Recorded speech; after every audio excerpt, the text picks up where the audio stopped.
I'd like you to think for a moment back to when you were a kid, a teenager perhaps. And I want you to think about what you wanted to be when you grew up.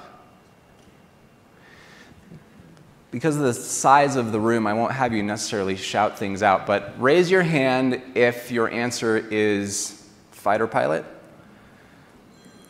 nurse, teacher, veterinarian, astronaut, physician. All right, good. So those are some of the standard ones. I think my favorite one was bacon tester. Somebody's got to make sure it tastes good, right?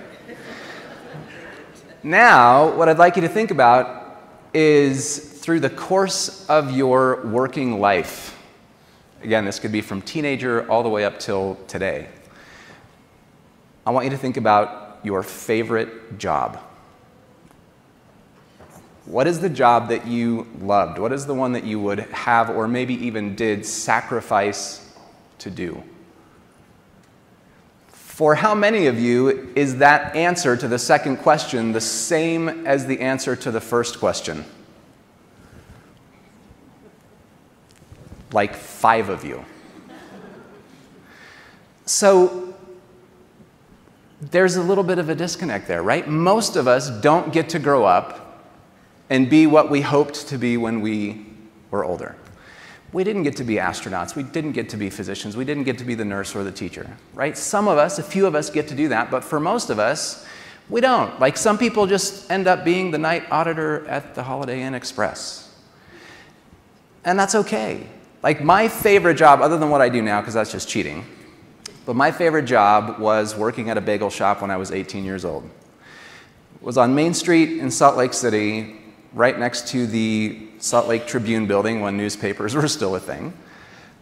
And every day at lunch, we would have lines out the door of people waiting to get their food. And it wasn't the work that I did. I mean, making a bagel sandwich is not necessarily the most engaging job I've ever had.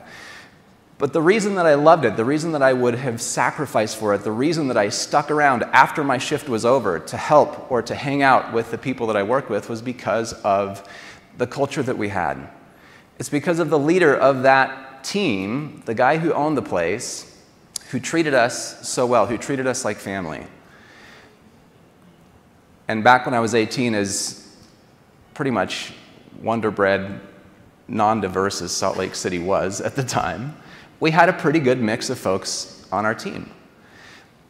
And whatever our background, whatever our beliefs, whatever our orientation, whatever our religion, whatever it was, we came together as a team, especially in these busy, stressful times, to help each other out, to be there for each other, to pick each other up when we fell down, and to help each other out when we were stressed out, right? So whatever that favorite job was for you, and again, I'd love to hear what some of these jobs were, but for the sake of the size of the room, we probably wouldn't be able to hear you. So my guess, after having done this little exercise with thousands of people, my guess is that that favorite job was your favorite, not because it was necessarily the job that brought you the most money. Maybe it was, but probably wasn't.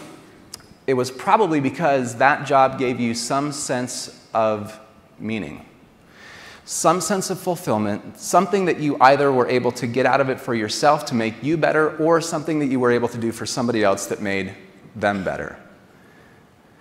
This is what we naturally seek for as human beings. We are meaning-seeking machines. Without that meaning, if we don't have meaning and fulfillment in our work, the only thing we are left with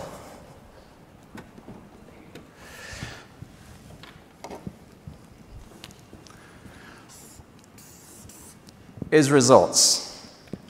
We put a lot of time, a lot of energy, and a lot of focus around results, numbers, metrics, percentages. That's okay, because those numbers, those metrics are important. Those are the things that allow us to see that we're making progress. They're the yardstick that see that we're moving toward the goals that we have. Individually, it's important to hit those results because often our jobs are dependent upon our being able to hit the goals and metrics and targets that have been set for us. As organizations, it's important to hit those numbers because that's how we keep the doors open. I get it. I'm not suggesting that we get rid of the results, that we get rid of the numbers. That would sort of be like taking a road trip and having no idea how far it is to our destination. That's just silly, right? We need to see those signs.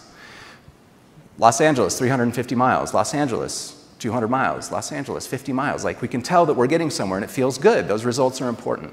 What I'm suggesting is that we often put an unbalanced amount of focus on our results, which means that the meaning, the fulfillment that we naturally seek for as human beings is down here, while we put that unbalanced amount of focus on the numbers, and it just doesn't feel like it's supposed to, right? Passion goes down, stress goes up. We start showing up to work because we have to, not because we want to. There's a quote, and I've heard it come from a few different places, so I can't tell you exactly where it's from, but it says something like, to say that an organization exists to make money is like saying that human beings exist to eat food. Like, yeah, the food is important. Yes, the money is important, of course. But there's more than that. It's simply the fuel to help us do something more, something bigger.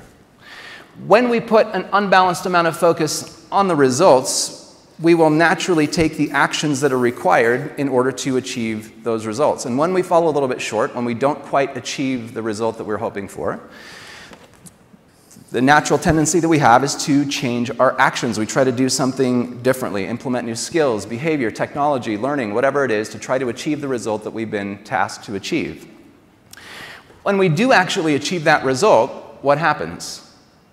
Well, now we've got to go to the next thing, right? The number now has to get bigger, and now we go back to our actions to try to do the things that we think we need to do in order to achieve that new, higher result.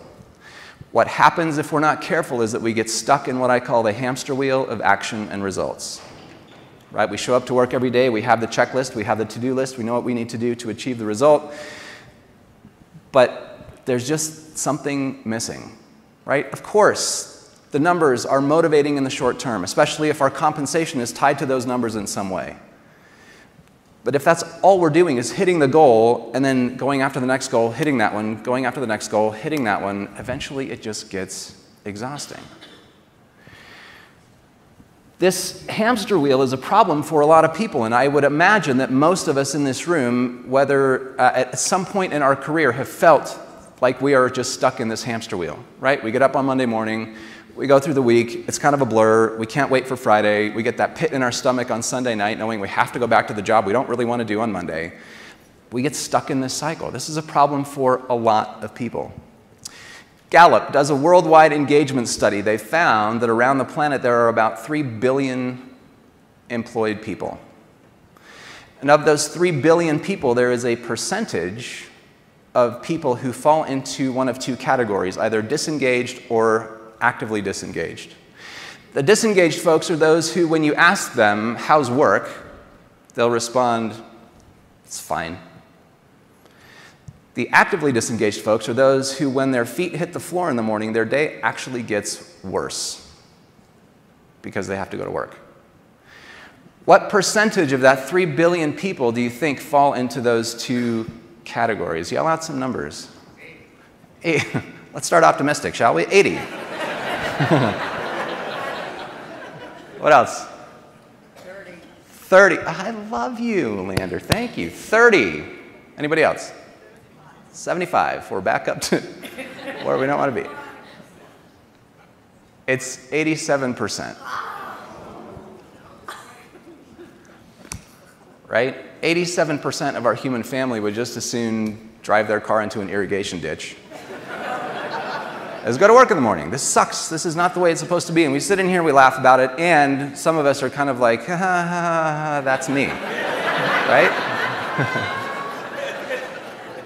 Statistically speaking, if we have 500-600 people in here, 13% of you, do some quick math, what is that, 85, 90 people? Love what they do, everybody else hates it. This is not the way it was meant to be. I mean, if you think about it, how many of us, when we graduated high school or university and got into the job market, dreamed of doing a job that we couldn't stand to do every day? None of us, right? Think about, again, when you were a kid, we grew up with the dream of doing something, even if it wasn't something glamorous. We at least wanted to do something that we thought would be enjoyable. Nobody wants to go to a job that they hate. So what happens? Where's that gap? Well, we graduate, again, from high school, university, we get into the job market, and we get hit with this reality that is not what we hoped it would be. And we think, whoa, this is not what I was expecting. Over time, if we're not careful, we just sort of start to accept it, and we say, well, I guess this is just what it means to have a job. Necessary evil, got to pay the bills. Then, as we advance in our careers, we have this mindset, and we pass that along to the new crop of folks coming in, and we hit them in the face with it just like we were hit in the face with it when we started. It doesn't have to be this way. Right? There is a way to get out of this hamster wheel. What we have to do is simply take a step back and recognize what it is that gets us to fall into it to begin with, which is our perceptions. The things that we believe, the core values that we have, the lens through which we see the world, all of these perceptions, these assumptions, these beliefs dictate the actions that we take and therefore the results that we get. The results will always be the results, and again, I'm not suggesting that we get rid of those.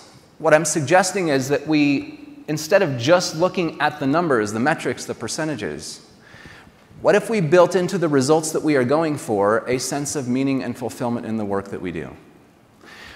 My goal here today is not to give you actions that will make you do your job better, because I have no idea how to do your job. I just thank you for doing it. My goal is to help to shift your perception, maybe expand your perception a little bit. To take what you already have, what you already do, what you already know, and just to look at it from a slightly different angle.